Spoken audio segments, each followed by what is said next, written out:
दुनिया की तमाम छोटी और बड़ी खबरों के लिए हमारे चैनल को सब्सक्राइब करना न भूलें और बेल का बटन जरूर दबाएं। मेरा जुर्म यही है कि मैं मुसलमान हूं, यही मेरा जुर्म है। अब खुलकर बोला जाएगा, अल्फाज को चाप कर नहीं कहा जाएगा। और सुन लो कांग्रेस पार्टी, अगर तुम ये समझते हो कि असदुद्दीन ओवैसी की आने से फिरका परस्ती बढ़ती है तो बाहर में जाए तुम्हारी फिरका परस्ती। मैं अपनी जूती पे रखता हूं तुम्हारी बातों को। बहुत हो गया, तुम्हारी जरूरत नहीं हमको। हमारी बर्बादी के राज, तुम्हारी दास्तानें तुम्हारे घर से शुरू होती हैं। और मैं गुलबर्गे की आवाम से कह रहा हूं, खुदा की कसम है तुमको, किसी से डरने की जरूरत नहीं है तुमको। अब किसी से डरने की जरूरत नहीं है आपको। कब तक डरोगे? क्या किया कांग्रेस ने कि नहीं ओवैसी आएगा, रे आएगा ओवैसी। जब तक जिंदा रहे इन तमाम को ओवैसी बनाकर मरेगा इंशाअल्लाह ताला। लंबी लंबी छोड़ने में तो आप माहिर हैं। एक बात सच कह दो, आप एक बार कह दो ना कि जब तक मैं प्रधानमंत्री हूं एनआरसी नहीं करूंगा। नहीं बोलेंगे। ये झूठों के सरदार नहीं बल्कि झूठों की फैक्ट्री के एमडी हैं लोग। दिल्ली की हमारी मां और बहनों ने सही कहा कि अगर आज तुम एहतजाज नहीं करोगे तो कल तुम्हारे जनाजे उठाए जाएंगे। शाहीन बाग की हमारी माओ को सलाम। अमित शाह ने कहा कि आप आकर मिल सकते, तो पूरे शाहीन बाग की हमारी दादियों ने, नानियों ने कहा कि शाह हम कल 2 बजे आ रहे। तो गवर्नमेंट बोली नहीं आना। तो हमारे भी ज़ईफ माएं, दादियां, नानी अल्हम्दुलिल्लाह वो बोले नहीं हम आ रहे। और जिस किसी को हमारे साथ चलना हो, अब दिल्ली की पुलिस परेशान, ये एहतजाज जारी रहेगा। हमारे जनाजे अगर उठते हैं तो उठ जाए, हमको कोई परवाह नहीं है। जब पैदा हुए तो जमीन की ग़िज़ा सबको बनना है, मगर जब तक जिंदा रहेंगे डर डर डर कर, मर कर, किसी से खौफ खाकर, अपनी शनाख्त को खोकर नहीं जिंदा रहेंगे। जिंदा रहेंगे तो भारत के शहरी बनकर रहेंगे। ना मोदी से डरेंगे, ना शाह से डरेंगे, ना आरएसएस से डरेंगे, किसी से नहीं डरेंगे। डरेंगे तो सिर्फ अल्लाह से डरेंगे, किसी से डरने की जरूरत नहीं है। मेरी बेटी, अल्लाह तेरी जबान में और तासीर पैदा करे, तेरी जबान में अल्लाह और ताकत पैदा करे। तू बोलेगी, तू बढ़ेगी और इंशाअल्लाह ताला वक्त के फिरौन नमरूदों के खिलाफ हम अपनी बेटियों को सिखाएंगे कि बोलो, चाहे मोदी हो, फिरौन हो, नमरूद हो, यजीद हो, कोई हो, अबू जहल हो, हम बोलेंगे। तुम क्या करोगे? तुम जेल में डालोगे, डालो जेल में। तुम जुल्म करोगे, तुम जुल्म ही कर सकते। तुम भारत को हिंदुत्व की आइडियोलॉजी में डुबोना चाहते हो, ये नहीं हो सकता। इसलिए कि जो पहली संविधान की कॉन्स्टिट्यूशन की किताब बनाई गई, उसमें किस किस की तस्वीर है? उसमें तस्वीर है राम की, उसमें तस्वीर है बादशाह अकबर की, उसमें तस्वीर है झांसी की रानी की, उसमें तस्वीर है गुरु नानक की, और उसमें तस्वीर है मैसूर के शेर टीपू सुल्तान रहमतुल्लाह अलैह की भी तस्वीर है। बताओ बीजेपी वालों, क्या कॉन्स्टिट्यूशन की पहली किताब में शेर मैसूर टीपू की तस्वीर नहीं है? मुसलमानों से नफरत इस मुल्क में भर दी गई है। क्या मिसालें दूं तुम्हारे सामने? कौन कौन सी मिसालें दूं? क्या तुमने नहीं देखा कि पुडुचेरी में एक हमारी बच्ची बेटी गोल्ड मेडल जीती? गोल्ड मेडल लेने जाना था प्रेसिडेंट ऑफ इंडिया, सदर जमहूरिया से, तो यूनिवर्सिटी के लोगों ने कहा कि बेटी तुमको हम जाने नहीं दे सकते। उसने पूछा क्यों? मैंने मेहनत करके गोल्ड मेडल जीता। तो यूनिवर्सिटी के लोगों ने कहा कि नहीं, तुम्हारे सर पर हिजाब है, कहीं तुम जाकर प्रेसिडेंट के सामने CAA के खिलाफ एहतजाज ना कर दो। गोल्ड मेडल बच्ची जीती, हमारी बेटी जीती। आप बताइए, और ये लोग कहते हैं कि डरने की जरूरत नहीं है, परेशान होने की जरूरत नहीं है। यकीनन परेशान होने की जरूरत है। और मैं अपनी मां बहनों की मौजूदगी में कह रहा हूं, मैं आपका भाई हूं, आपका बेटा हूं। याद रखो, ये हमारे वजूद की लड़ाई है, ये हमारी बका की लड़ाई है। अगर इस लड़ाई में अगर हम पीछे हट जाएंगे तो तारीख कभी तुमको और मुझे माफ नहीं करेगी। अगर जिंदा रहना है, अगर हरकत नहीं करोगे तो फिर जिंदा नहीं कहलाओगे। मेरे अजीज दोस्तों और बुजुर्गों, क्या जुल्म है ये, क्या इंसाफ है ये कि गुजरात में जिसने 33 मुसलमानों को काटा, जिसने गुजरात में 33 मुसलमानों को काट कर हलाक किया, कोर्ट ने सजा दी। मुबारक हो, मुबारक हो इंसाफ करने वालों। तुमने 33 मुसलमानों को मारने के लिए सजा हुई तो उनसे कहा कि तुम मंदिर जाकर सेवा करना। मुबारक हो, मुबारक हो कि माया कोटलानी और बाबू बजरंगी, जिन्होंने हामिला मुस्लिम महिलाओं के पेट को काट कर उनको मारा, कोर्ट ने सजा दी, वो बेल पर है। मुबारक हो इंसाफ करने वालों, मुबारक हो। और हमारे मुकद्दर में हमारी बहनों को सेडेशन का चार्ज NSA लगता है, वो डॉक्टर कफील के ऊपर डॉक्टर है और NSA लग जाता है। मुबारक हो, मुबारक हो, तुम इंसाफ कर रहे हो, तुम इंसाफ कर रहे हो, हम देख रहे हैं।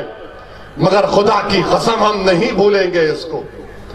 तुम्हारा इंसाफ, तुम्हारा जुल्म हम नहीं भूलेंगे, हम इसको याद रखेंगे।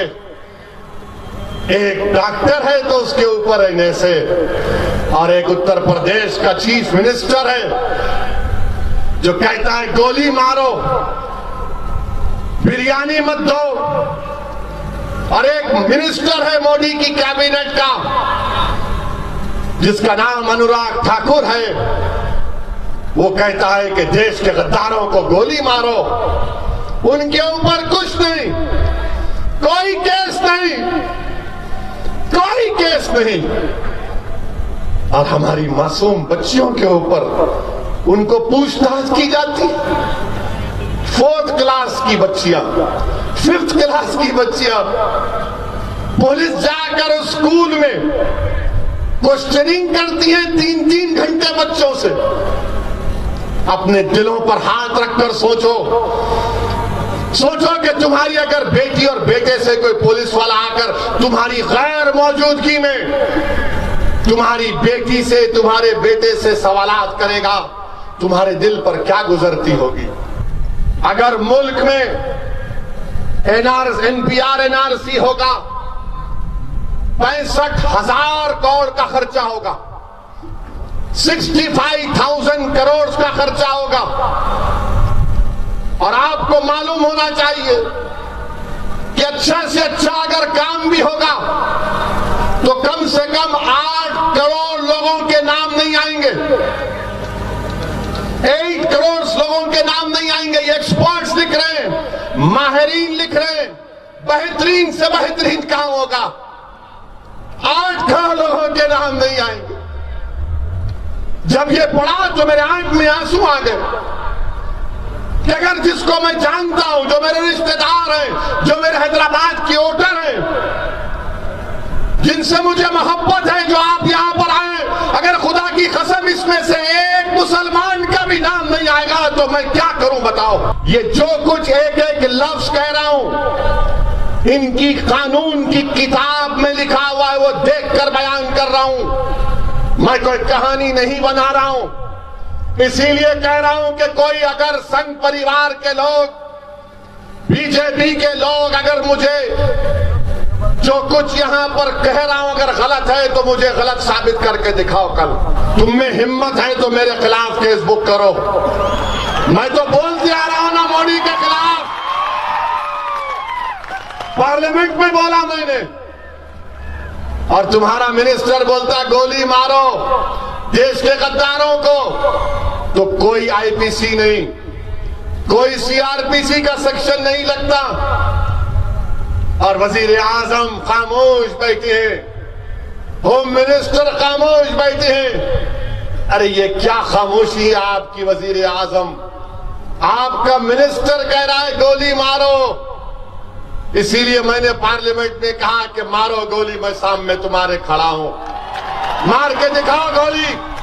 और मैं कह रहा हूं आज भी बीजेपी संघ परिवार के लोगों से, अल्लाह ने मुझे एमपी जरूर बनाया, मैंने अपनी सियासी जिंदगी में 25 साल में अब तक कोई पुलिस का सिक्योरिटी नहीं ली है, और इंशाअल्लाह अल्लाह ने चाहा तो कभी नहीं लूंगा।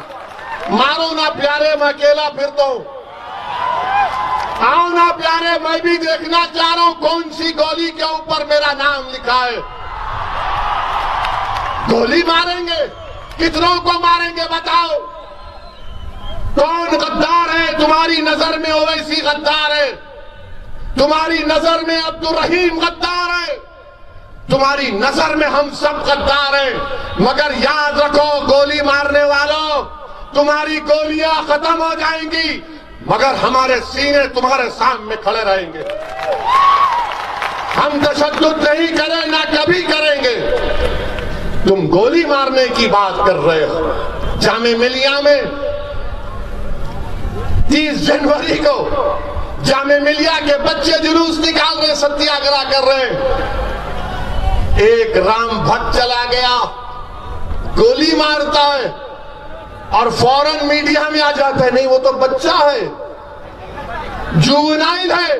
तो फिर बिदर के जो बच्चों ने कहा था कहां गई तुम्हारी मोहब्बत? वो हिंदू था तो उससे मोहब्बत, और वो बिदर के बच्चे मुसलमान की औलाद थे तो उनसे मोहब्बत नहीं। बीजेपी संघ परिवार के लोग बोलते हैं कि सबसे अच्छा देश मुसलमानों के लिए भारत है। भाई साहब, हम क्या किराएदार है यहाँ पे? हम क्या आपके रहमो करम पे रह रहे? नहीं प्यारे, तारीख ये है, सच्चाई ये है मिस्टर शाह, कि जब सारी कायनात के अब्बा, हमारे अब्बा, आपके अब्बा, सबके पप्पा, सबके डैडी, जब अल्लाह ने उनको कहा कि जाओ जमीन पर, तो हमारे अब्बा भारत में कदम रखे, और हमारे अब्बा का नाम हजरत आदम अलैहिस्सलाम। जब अब्बा जमीन पे कदम रखे, जब अब्बा जमीन पे कदम रखे, तो जमीन किसकी हुई? जमीन किसकी हुई? बोलो, जमीन बाप की हुई नहीं हुई? जब बाप की जमीन है तो बाप की जायदाद में ना बेटी को महरूम किया जा सकता, ना बेटे को महरूम किया जा सकता। ये मेरे बाप का मुल्क है, और कोई ताकत मुझे यहाँ पर दूसरे दर्जे का शहरी नहीं बना सकती। आप पार्टी ने कह दिया हनुमान के हम भक्त हैं, बीजेपी राम की भक्त है, कांग्रेस शिवा की भक्त है। मेरे अजीज दोस्तों और बुजुर्गों, फख्र से बोलो हम मुसलमान हैं, डरने की जरूरत नहीं है। उन्होंने बोल सकते तो मजलिस भी बोलेगी कि हम भारत के मुसलमान हैं, अल्लाह को मानने वाले हैं, संविधान को मानते रहेंगे, और भारत में बहैसियत मुसलमान हम अपनी लड़ाई को संविधान के दायरे में लड़ेंगे। ये अज़म लेकर आपको उठना, ये पैगाम आपको मैं देने आया हूं कि अब खामोश नहीं बैठा जा सकता। आप देख रहे हैं देश लाइव, देश की आवाज।